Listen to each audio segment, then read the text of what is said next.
ഇറാനും അമേരിക്കയും തമ്മിലുള്ള ബന്ധം പതിറ്റാണ്ടുകളായി സംഘർഷഭരിതമാണ്. മിഡിൽ ഈസ്റ്റിലെ ഏറ്റവും വിപുലമായതും മേഖലയിലെ സൈനിക തന്ത്രത്തിന്റെ കേന്ദ്രബിന്ദുവുമാണ് ഇറാന്റെ ബാലിസ്റ്റിക് മിസൈൽ പദ്ധതി.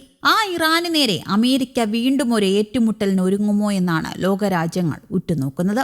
ആണവ ചർച്ചയിലെ പോരും വർഷങ്ങളായി തുടരുകയാണ്. മിഡിൽ ഈസ്റ്റിലെ ഇറാന്റെ ഇടപെടലുകളെ അമേരിക്ക എതിർക്കുന്നു. ഹമാസ്, ഹിസ്ബുള്ള തുടങ്ങിയ ഗ്രൂപ്പുകൾക്ക് ഇറാൻ നൽകുന്ന പിന്തുണയും പ്രധാന തർക്ക വിഷയമാണ്.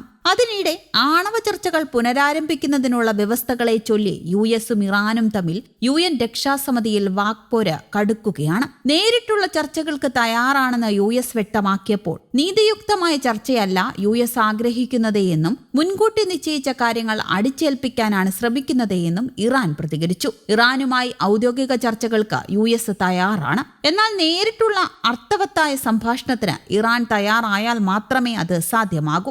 ഏതൊരു ക്രമീകരണത്തിനും ചില നിബന്ധനകളുണ്ടെന്ന് തങ്ങൾ വ്യക്തമാക്കിയിട്ടുണ്ട്.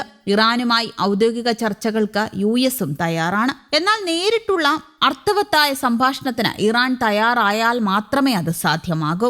ഏതൊരു ക്രമീകരണത്തിനും ചില നിബന്ധനകളുണ്ടെന്ന് തങ്ങൾ വ്യക്തമാക്കിയതായും അതിൽ പ്രധാനം ഇറാനിൽ യുറേനിയം സമ്പുഷ്ടീകരണം പാടില്ല എന്നതുമാണ്. അത് തങ്ങളുടെ പ്രധാന നിലപാടായി തുടരുകയാണെന്നും US പ്രസിഡന്റ് ഡൊണാൾഡ് ട്രംപിന്റെ ഡെപ്യൂട്ടി മിഡിൽ ഈസ്റ്റ് പ്രതിനിധി മോർഗൻ ഓർട്ടാഗസ് രക്ഷാസമിതിയിൽ പറഞ്ഞു. യുറേനിയം സമ്പുഷ്ടീകരണം പാടില്ല എന്ന നയത്തിൽ ഉറച്ചു നിൽക്കുന്നതിലൂടെ US നീതിയുക്തമായ ഒരു ചർച്ചയല്ല മുന്നോട്ട് വെക്കുന്നത് എന്ന് ഇറാന്റെ UN അംബാസഡർ അമീർ സയ്യിദ് ഇരവാനി പറഞ്ഞു. നീതിയുക്തവും അർത്ഥവത്തായതുമായ ഏതു ചർച്ചയും തങ്ങൾ സ്വാഗതം ചെയ്യുന്നുവെന്നും എന്നാൽ യുറേനിയം സമ്പുഷ്ടീകരണം പാടില്ല എന്ന നയത്തിൽ ഉറച്ചു നിൽക്കുന്നത് ആണവ നിർവ്യാപന കരാറിന്റെ ഭാഗമായുള്ള തങ്ങളുടെ അവകാശങ്ങൾക്ക് വിരുദ്ധമാണ്. അവർ നീതിയുക്തമായ ഒരു ചർച്ചയല്ല ആഗ്രഹിക്കുന്നത് എന്നാണ് അതിന്റെ അർത്ഥം. അവർ മുൻകൂട്ടി നിശ്ചയിച്ച കാര്യങ്ങൾ ഇറാനുമേൽ അടിച്ചേൽപ്പിക്കാനാണ് ശ്രമിക്കുന്നത്. ഒരു തരത്തിലുള്ള സമ്മർദ്ദങ്ങൾക്കും ഭീഷണികൾക്കും ഇറാൻ വഴങ്ങില്ല എന്നും അമീർ സയ്യിദ് ഇരവാനി പറഞ്ഞു. ജൂണിൽ ഇറാനും ഇസ്രയേലും തമ്മിൽ 12 ദിവസത്തെ സംഘർഷത്തിന് മുമ്പ് ഇരു രാജ്യങ്ങളും 5 ഘട്ടങ്ങളായി ആണവ ചർച്ചകൾ നടത്തിയിരുന്നു. പിന്നാലെ ഇറാന്റെ ആണവ കേന്ദ്രങ്ങൾ ആക്രമിച്ച് USഉം സംഘർഷത്തിൽ പങ്കുചേർന്നിരുന്നു. ഇറാന്റെ യുറേനിയം സമ്പുഷ്ടീകരണമായിരുന്നു പ്രധാന തർക്ക വിഷയം. ആയുധവൽക്കരണ സാധ്യത കുറയ്ക്കാൻ യുറേനിയം സമ്പുഷ്ടീകരണം നിർത്തലാക്കണമെന്നാണ് പാശ്ചാത്യ ശക്തികളുടെ ആവശ്യം. എന്നാൽ ടെഹ്റാൻ അത് ശക്തമായി എതിർക്കുകയാണ്. അതിനിടെ ഇസ്രായേലുമായുള്ള നിരന്തര സംഘർഷത്തിനെ തുടർന്നാണ് ഇറാൻ അതിവേഗം മിസൈൽ ശേഷി വികസിപ്പിച്ചത്. ദീർഘദൂര ബാലിസ്റ്റിക് മിസൈലുകളുടെ വികസനവും പരീക്ഷണവും അവർ തുടരുകയാണ്. 2000 കിലോമീറ്ററോ അതിൽ കൂടുതലോ പരിധിയുള്ള മിസൈലുകൾ പ്രവർത്തനക്ഷമമാണെന്നും വിന്യസിക്കാൻ സജ്ജമാണെന്നും ഇറാൻ അവകാശപ്പെടുന്നുണ്ട്.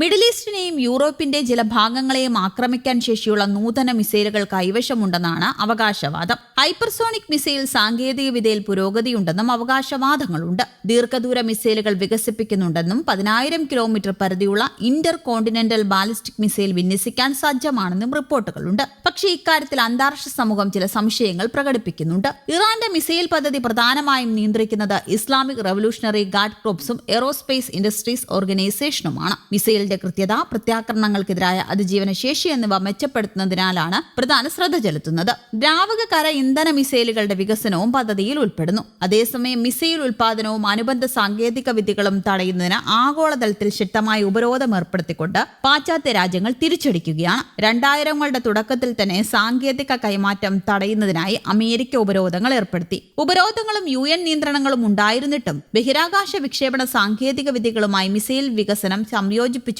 ഇറാൻ മുന്നോട്ട് പോയി. എങ്കിലും ചൈന പോലുള്ള രാജ്യങ്ങളിൽ നിന്ന് ഇറാന് സഹായം ലഭിക്കുന്നതായാണ് റിപ്പോർട്ടുകൾ. സമീപകാല സംഘർഷങ്ങളിലെ തിരിച്ചടികൾക്ക് ശേഷം ഇറാൻ തങ്ങളുടെ മിസൈൽ ആയുധശേഖരം വിപുലീകരിക്കുന്നുമുണ്ട്. ഈ പശ്ചാത്തലത്തിലാണ് ഇറാന്റെ ബാലിസ്റ്റിക് മിസൈൽ പദ്ധതിയുമായി ബന്ധമുള്ളവർക്കെതിരെ അമേരിക്ക ഉപരോധം പ്രഖ്യാപിച്ചത്. മിസൈലുകൾ നിർമ്മിക്കുന്നതിനും മെച്ചപ്പെടുത്തുന്നതിനും ആവശ്യമായ വസ്തുക്കൾ, സാങ്കേതിക വിദ്യ, സാമ്പത്തിക സഹായം എന്നിവ ഇറാന് ലഭിക്കുന്നത് തടയുക എന്നതാണ് USന്റെ ലക്ഷ്യം. മിസൈൽ ഉൽപാദനം, പ്രധാന ഘടകങ്ങളുടെ വിൽപ്പന, സാങ്കേതിക പിന്തുണ എന്നിവയെ പിന്തുണയ്ക്കുന്ന വിവിധ സ്ഥാപനങ്ങളെയാണ് ഉപരോധങ്ങൾ ലക്ഷ്യമിടുന്നത്. വിവിധ രാജ്യങ്ങളിൽ പ്രവർത്തിക്കുന്ന വ്യക്തികളുടെയും സ്ഥാപനങ്ങളുടെയും ആസ്തികൾ മരവിപ്പിക്കുകയും ഇടപാടുകൾ നിരോധിക്കുകയും ചെയ്യുന്ന നടപടികളാണ് ഉപരോധങ്ങളിൽ ഉൾപ്പെടുന്നത്. മിസൈൽ നിർമ്മാണത്തിന് ആവശ്യമായ വസ്തുക്കൾ ലഭിക്കുന്നത് ഒഴിവാക്കുക എന്നതാണ് ഉപരോധങ്ങളുടെ ആത്യന്തിക ലക്ഷ്യം. News desk, Kerala Kaumudi.